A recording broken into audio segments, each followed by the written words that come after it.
Hi, everybody. Welcome back from lunch, and welcome to our afternoon sessions of Hot Pets. I'm Kelly Kane, and I'll be chairing the privacy policy session for the next roughly an hour.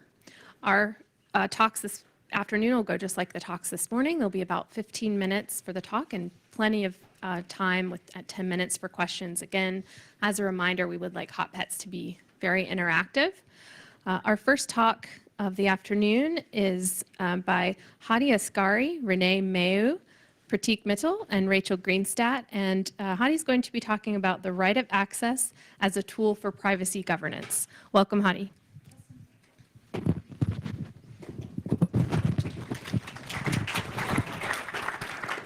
Thank you. Good afternoon, everybody.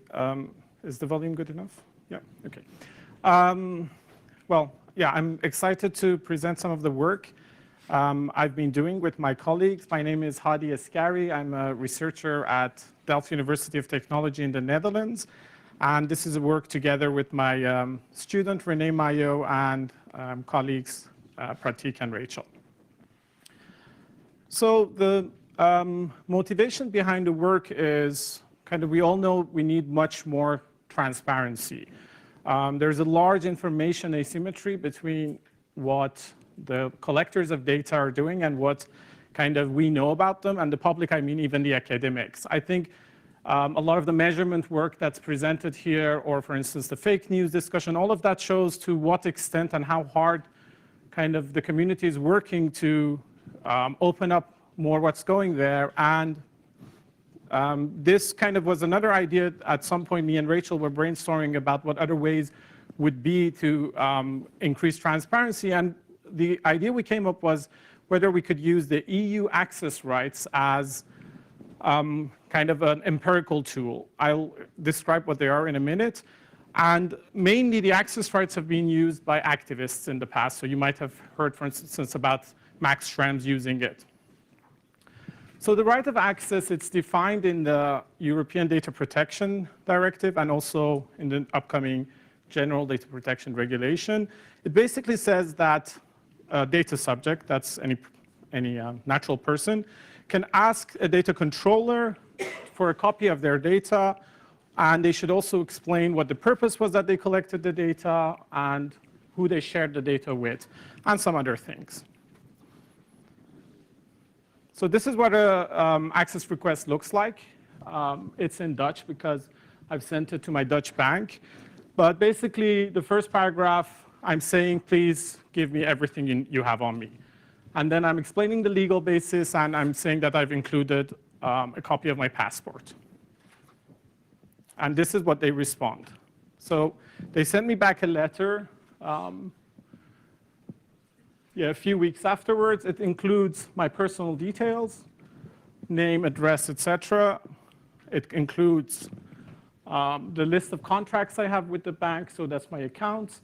And it includes a list of documents they have. They didn't send back the actual documents, but they said, for instance, they have, I don't know, my passport copy, they have my financial statement, etc. And on this page, they're explaining the other two parts of the law, which says, who are you sharing it with and why have you collected it? They've answered it rather broadly, so just very broad bullet points. So we thought, can we turn this into a study where we collect more of this data? And I will show that a bit more of that in a bit. But before that, we did a preliminary study where we decided to test how different organizations respond to access requests. So we, together with Renee, we did about 50 access requests to 32 organizations in 10 different sectors. And 4 organizations didn't respond, actually, which is illegal. They could be fined for that. 12 organizations said that they have no data or they gave a referral, and 16 gave back some form of data. On average, in 6 weeks, for the authentication, as you can imagine, this can be quite weird if you send an email on behalf of someone else. So a lot of people just accepted the copy of the passport, but some organizations called to verify. And 2 organizations actually asked me to go in person before they would hand over the data. And the responses are very heterogeneous. So I'm going to show you a few different ones. This is an example. I have a MasterCard. I sent a request to them, and they basically didn't give back any data. And they used the technical legal term saying that they are a data processor, not a data controller. And they said that I have to go to my bank, which I kind of agree with them in this sense, but it could be a question mark whether this is agreeable or not, but it's a legal question, I would guess. A stranger answer we got from Amsterdam Airport.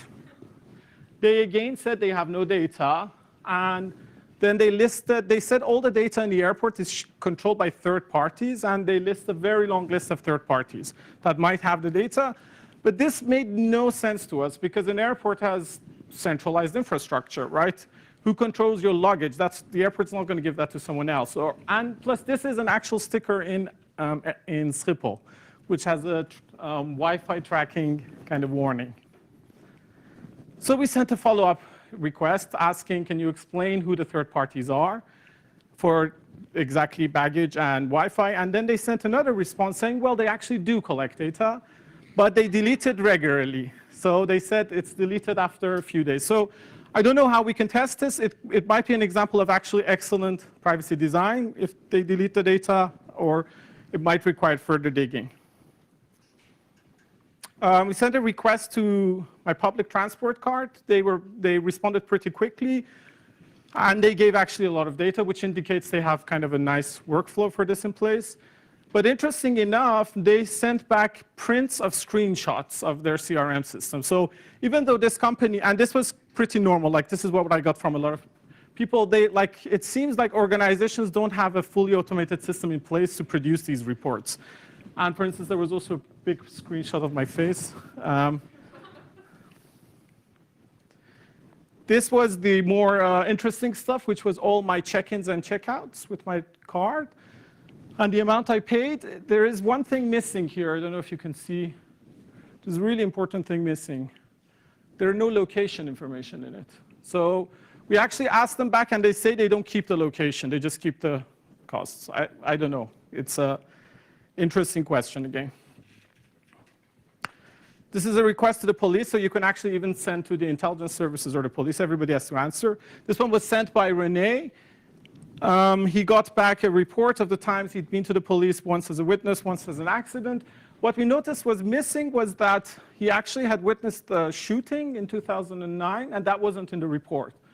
So again, a letter back, what about that? And then they eventually sent another system with that information in it.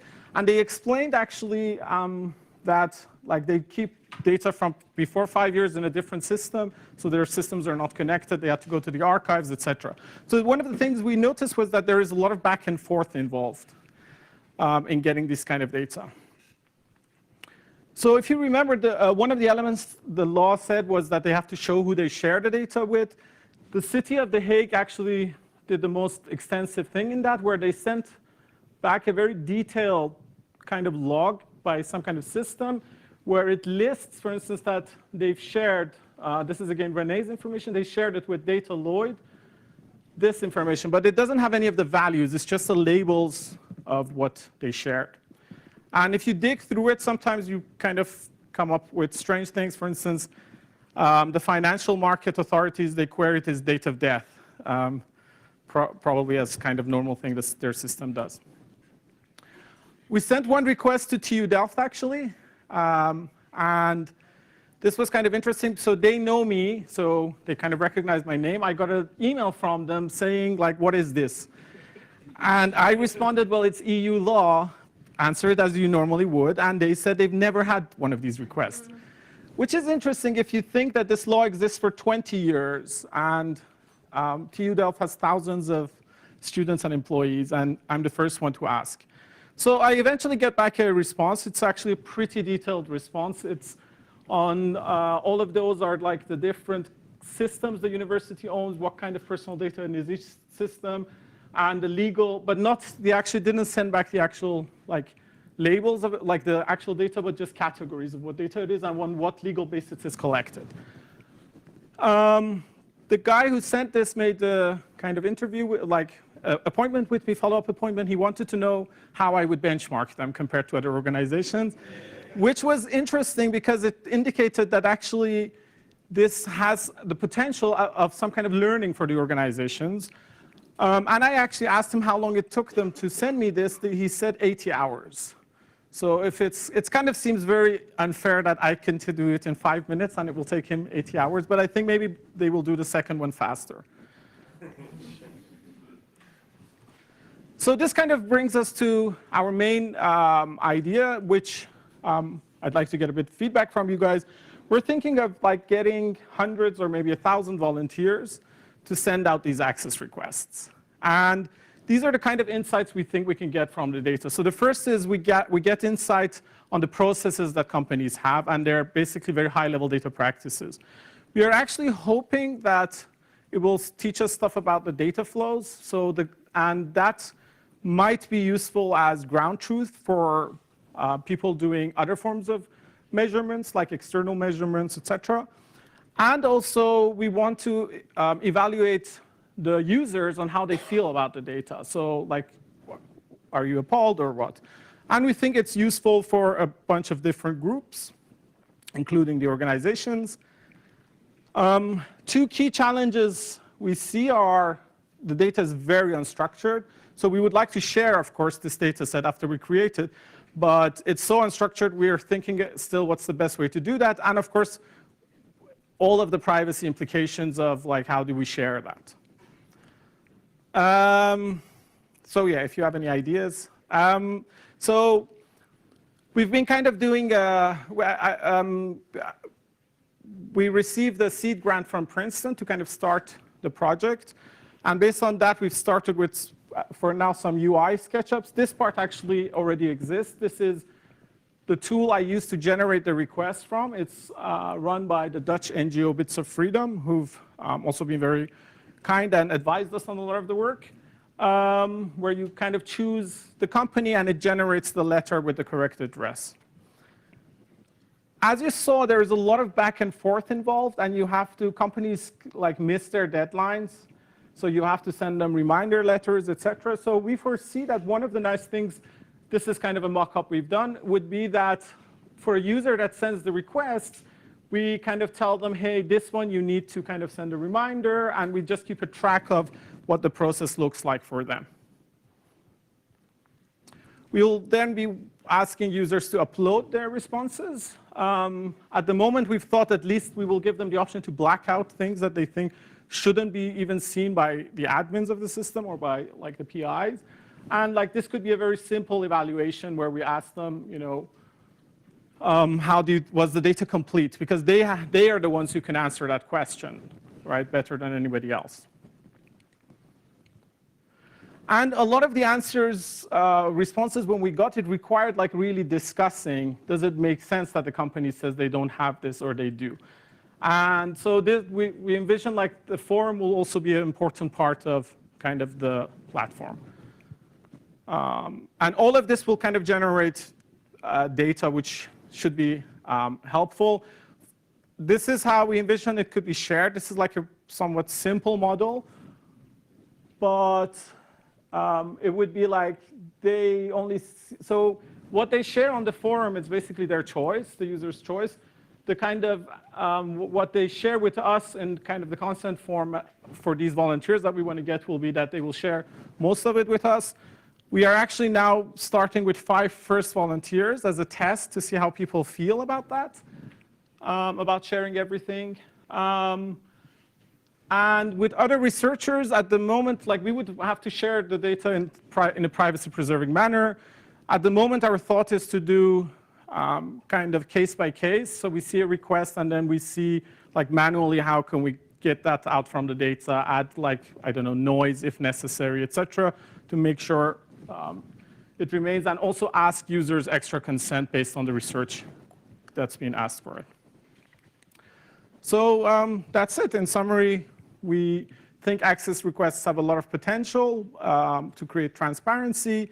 We're building this platform, and if you have any requests already you think there's a specific type of data that would be helpful, or if you have tips. A lot of you guys have a lot of experience with, I don't know, crowdsourced projects. If you have any tips you think is something important to know from the start, or if you think you have resources, we would be very happy to hear from you.